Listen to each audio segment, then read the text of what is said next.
over time, I just started being myself. You know, I wear jerseys all the time. That's what I do. You know, I like rap music. I like talking shit. I like fighting. I like MMA. Like, these are all aspects of my real personality, and I've just adapted them to use them with professional wrestling.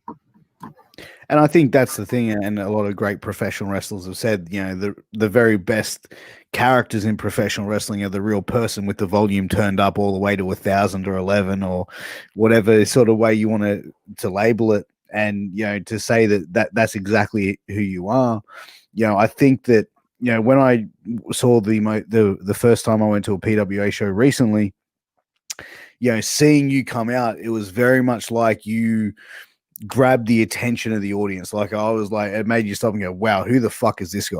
You know what I mean? Like, you had that sort of charisma about you, and that confidence that you had going, like, when you go out today and in this current stage. Has it always been like that for you? Like, have you always been that confident in your ability, that confident in how you're going to perform when you go out there? Or is that something that for you had taken time to build that confidence up? No, like, I'd be lying if I didn't say that, you know, early on, it was like not debilitating, but like the nerves are, especially your first match, they're tough. And the hardest part isn't like being in the ring and being out. That's the easy part. The hardest part is like the 5-10 minutes before your match or before whatever you're doing, where you're backstage and you're just stressing and you're like, what's going to happen? I hope everything goes well. I hope the crowd cares about me. I hope I don't do any dumb shit that, you know, ends up on Botchamania. Like, you stress about that stuff. And early on I did. And it just takes reps. It's like anything else, you know, you keep repping, you keep working hard, and eventually, like, it just becomes like second nature and you don't even notice. And that's kind of how I feel now. The going out, the performing, the entrance, that's the fun stuff. That's why I work so hard. I work so hard for that. So I just like to enjoy it and make the most of it. And the nerves and the stress are less than they were, but they're always there. And I think it's kind of a situation where if they're not there, then you're done. You've given up. Because no one is perfect. You don't care. If you don't have the nerves and you can sit backstage and then just walk out, you don't give a shit. You don't really care about your performance. You're just kind of going through the motions, and that's not the kind of performer I want to be. And that can be scary as well, because if you go and you're feeling like that, then there's a good chance you go out there and be reckless and hurt someone as well. Exactly, and like I've been watching old WCW recently, and you see it with some of the big guys. Like, there'll be like a Hogan match, and you see they go out there and they just do whatever, and nothing really matters to them in that stage. And I can understand these guys are multi-million-dollar performers. You know, they've earned that right.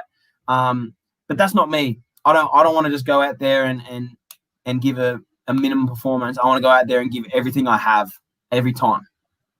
100%. And, you know, your character really feels like the sort of character that really feeds off that live crowd, that live audience. How have you found, you know, doing the PWA Premiership and doing the empty arena shows, no fans? Has that been something that you found challenging at all, or is that something that you just feel like it's more training than actually going out there and performing? The first few times were really weird. It's like really strange to be wrestling in front of no one or be wrestling in front of like 3 wrestlers. Like, it does feel like training, and it's hard to get yourself in that same mindset where you're willing to risk your body and everything to win a match. Like, it's very hard. You don't get the same adrenaline. It was a very different experience, but it really also feels a lot more like a fight. You know, when I'm in there with Matt Rogers and I came out for that match and there was no one in the crowd, there was no one sitting down, and I look across and there's this big dude with tattoos who wants to fuck me up.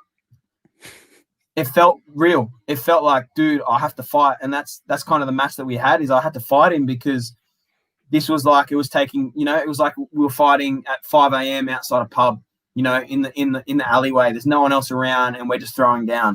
So the vibe is incredibly different. And at first I was very uncomfortable with it, but then, like anything else, you got to find a way to get used to it. And as Conor McGregor always says, it's my favorite quote, you got to get comfortable with the uncomfortable, because that's the only way you can grow. And so I'm glad fans are back. It is much more fun, you know, having an audience there and having people respond to what you're doing.